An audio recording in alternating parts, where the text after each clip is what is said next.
Enak juga Bu, di sini sendirian sore ya. Tentu saya nyaman kamu Bu, enak ya sore ya. Bu, aduh, Adi belum tidur nih Bu, geseran dong. Baru-baru ini viral di media sosial video pemuda curhat di makam sang ibu. Video pemuda curhat di makam sang ibu itu menarik atensi warganet yang turut merasakan duka pemuda tersebut. Pemuda curhat di makam sang ibu itu diketahui bernama Adi Tayadi. Momen curhatnya itu diunggah ke akun TikTok miliknya @matjaran pada Rabu 2 November 2022. Dalam unggahan tersebut tampak sosok Adi yang diketahui baru pulang kerja mengunjungi makam sang ibu. Tanpa basa-basi, ia langsung berbaring di sebelah makam sang ibu sambil mengobrol. Tak lama, ia merapatkan posisinya ke makam sang ibu, bak sedang berbaring di sisi ibunya dulu. Selanjutnya, ia menceritakan tentang kesehariannya kepada sang ibu. Ia sempat protes karena ceritanya tak ditanggapi.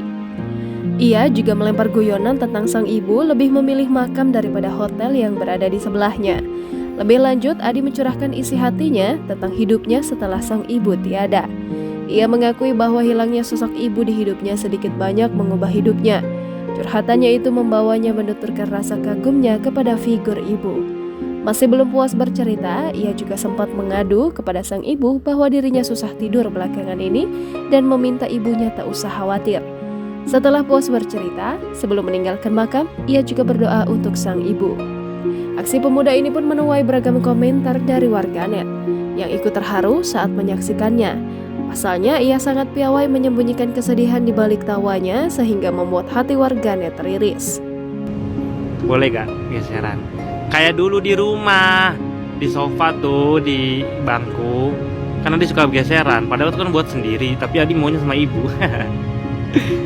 Namanya manja ya Bu ya. Di sini bisa gak geseran? Dan ikut Adi. Ya bisa mau ngapain lagi? Mending ikut ibu.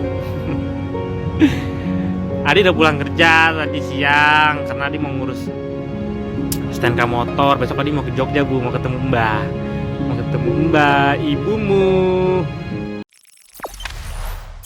Jangan lupa subscribe, share, komen, dan like ya.